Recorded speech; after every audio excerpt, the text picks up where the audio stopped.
After the First World War, 1914, when the British did not cooperate in the freedom struggle, about 1915, Mohandas Karamchand Gandhi use satyagraha as a weapon to return from Africa.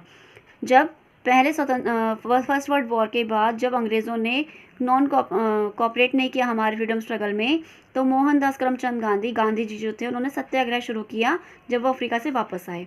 It was based on truth and non violence, ये सच्चाई पर और अहिंसा पर आधारित था। ही collected unity of people, उन्होंने लोगों को एक किया। उनका जो सबसे बड़ा पावरफुल वेपन था वो था truth and non violence. He made the people realize not to obey the unjust rules or laws made by British even when they adopted cruel ways against them. उन्होंने लोगों को बोला कि हमें अंग्रेज़ों को नहीं सहना है, उनके जो रूल्स है हमें उसको फॉलो नहीं करना, उसको नहीं मानना है, चाहे वो कितने भी सख्त हो जाए हमारे साथ। जलियांवाला बाग मैसेकर, जलियांवाला बाग में क्या हुआ था, 13 अप्रैल 1919 को कई हज़ार इंडियंस वहाँ इकट्ठा हुए थे। एक पार्क था जिसका जो गेट था बहुत छोटा सा था, एक ही गेट था, अंदर से बहुत बड़ा पार्क था, गेट एक ही था। तो जो ब्रिटिश कमांडर था आर्मी का वहाँ पे पंजाब में, जनरल डायर, उसने सैनिकों को रास्ते पे खड़ा कर दिया, गेट पे खड़ा कर दिया, रास्ता बंद कर दिया, लोग वहाँ से जा नहीं पाए और उनको मार दिया, बंदूकें चला दी गई। 400 लोग, आदमी औरत बच्चे मारे गए, 1200 लोग खूब घायल हुए थे। जबकि बैसाखी का दिन था, उस दिन बहुत बड़ा त्यौहार होता है पंजाबी सरदारों का पंजाब में। Non cooperation movement, people in every part of India were very angry on the cruel attitude of British rulers. लोग इस हर हिस्से में इस क्रूएलिटी पे बहुत गुस्सा थे। गांधी जी ने नॉन कॉपरेशन मूवमेंट 1920 में लॉन्च कर दिया। चौरी चौरा में लोगों ने, हिंदुस्तानियों ने पुलिस स्टेशन जला दिया, जिसमें कई पुलिस वाले मर गए। जिस वजह से गांधी जी को ये सब चीज़ें पसंद नहीं थी, अहिंसा पसंद नहीं थी, तो उन्होंने नॉन कॉपरेशन मूवमेंट ख़त्म कर दिया। During this movement many Congress leader, इस मूवमेंट में कई कांग्रेस लीडर जैसे राजेंद्र प्रसाद, सरदार पटेल, सरोजिनी नायडू, सी राजा गोपालाचारी, जवाहरलाल नेहरू, मौलाना आज़ाद और कई और नेताओं को भी अरेस्ट कर लिया गया और फिर छोड़ दिया गया था। Many Congress man wanted to use force against the Britishers, कई कांग्रेस के लोग फोर्स यूज़ करना चाहते थे ब्रिटिशर्स के against, but Gandhi ji strictly objected to the use of violence. Gandhi ji ने स्ट्रिक्टली मना कर रखा था कि हम हिंसा का साथ नहीं देंगे, अहिंसा का साथ देंगे। राजेंद्र प्रसाद, सरदार पटेल, सरोजिनी नायडू, जवाहरलाल नेहरू उस टाइम के नेता थे। फिर आता है Simon commission. The law and order situation in the country was going out of control, जो हिंदुस्तान में लॉ और ऑर्डर था ब्रिटिश का, उसका कंट्रोल खोते जा रहा था। Government decided to make some changes and appointed the Simon Commission. गवर्नमेंट चाहती थी कि कुछ चेंज करे और साइमन कमीशन को इंडिया में अपॉइंट कर दिया जाए।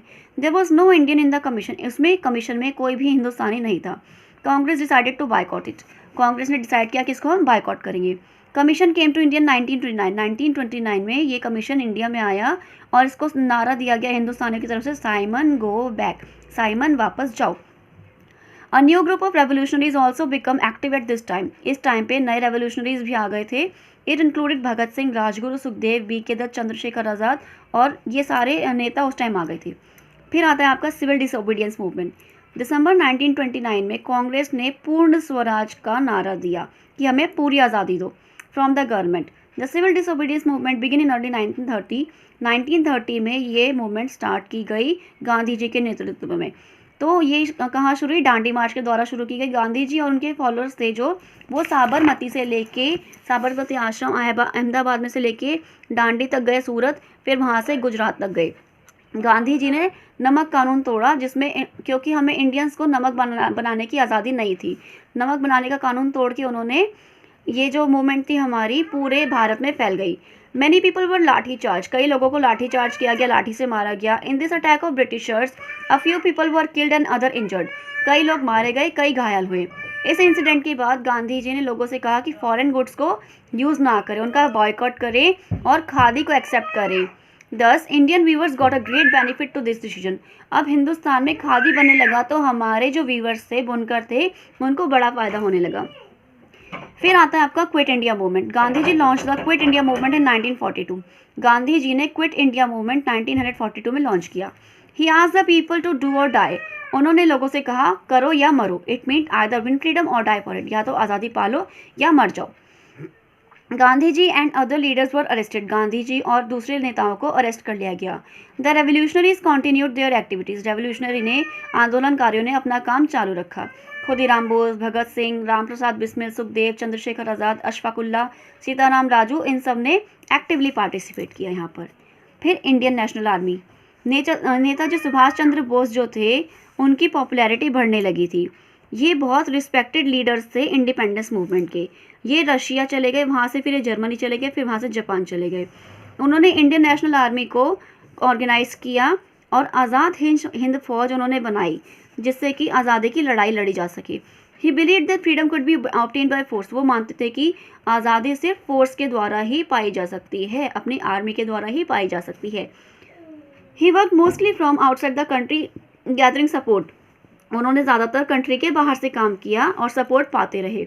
1945 में after the end of second world war, जब सेकेंड वर्ल्ड वॉर ख़त्म हो गया 1945 में, ब्रिटिशर्स के पास कोई और ऑप्शन नहीं था कि इंडिया को 15 अगस्त 1947 को आज़ाद कर दिया जाए। इंडिया एक आज़ाद कंट्री बन गई, but the freedom came at a cost. हर चीज़ का एक मूल्य होता है और हमारी आज़ादी का भी बहुत बड़ा मूल्य था। क्या मूल्य था? हमारा देश हिंदुस्तान और पाकिस्तान के रूप में बांट दिया गया। डॉक्टर राजेंद्र प्रसाद पहले प्रेसिडेंट बने, जवाहरलाल नेहरू पहले प्राइम मिनिस्टर बने, मोहम्मद अली जिन्ना पाकिस्तान के लीडर बने, वो पहले प्राइम मिनिस्टर वहाँ के बने। फिर एक नया कॉन्स्टिट्यूशन बनाया गया और इंडिया की अपनी गवर्नमेंट आखिरकार बन गई। एक्सरसाइज पे आते हैं। It was Tilak who once said swaraj is my birth right and I shall have it. Tilak ने, बाल गंगाधर तिलक ने कहा था कि स्वराज मेरा बर्थ राइट है और मैं इसे पाकर रहूँगा। Some people in Chauri Chaura set the police station at fire. Police station को चौरी चौरा में जला दिया गया था। Many congressman wanted to use force against the Britishers. कई कांग्रेस के लोग ब्रिटिशर्स के अगेंस्ट फोर्स यूज करना चाहते थे। In December 1929, the Congress demanded पूर्ण स्वराज from the government.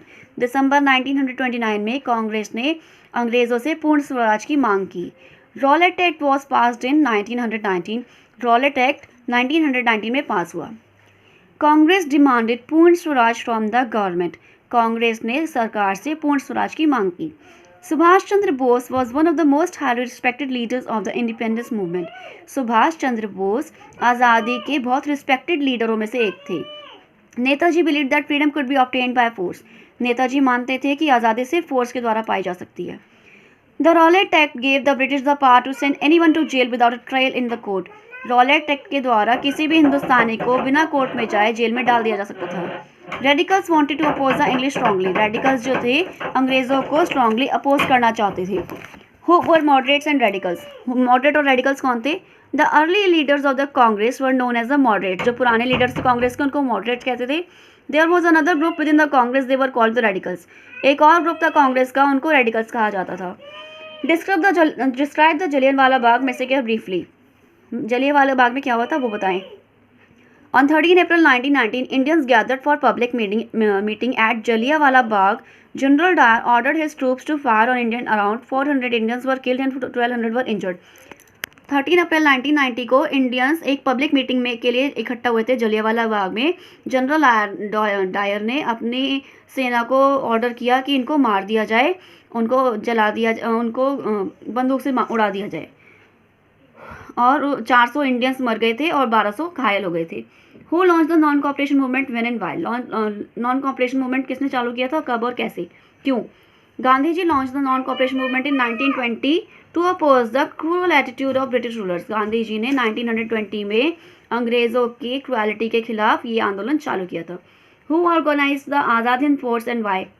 आज़ाद हिंद फौज किसने चालू की थी और क्यों? Subhash Chandra Bose organized the Indian National Army because he believed that freedom could be obtained by force only. Subhash Chandra ने इंडियन नेशनल आर्मी को ऑर्गेनाइज किया था क्योंकि वो चाहते थे, वो जानते थे कि आज़ादी सिर्फ फोर्स के द्वारा ही पाई जा सकती है। Explain your views about civil disobedience movement. Civil disobedience movement started in 1930 under the leadership of Gandhi ji. It started with the Dandi March. Then Gandhi ji broke salt rule by making salt. The movement spread in whole India. Civil disobedience movement 1930 में शुरू हुई, गांधी जी के नेतृत्व में। डांडी मार्च से शुरू हुई, गांधी जी ने सॉल्ट रूल तोड़ा नमक बना के, और फिर ये मूवमेंट पूरे देश में फैल गई।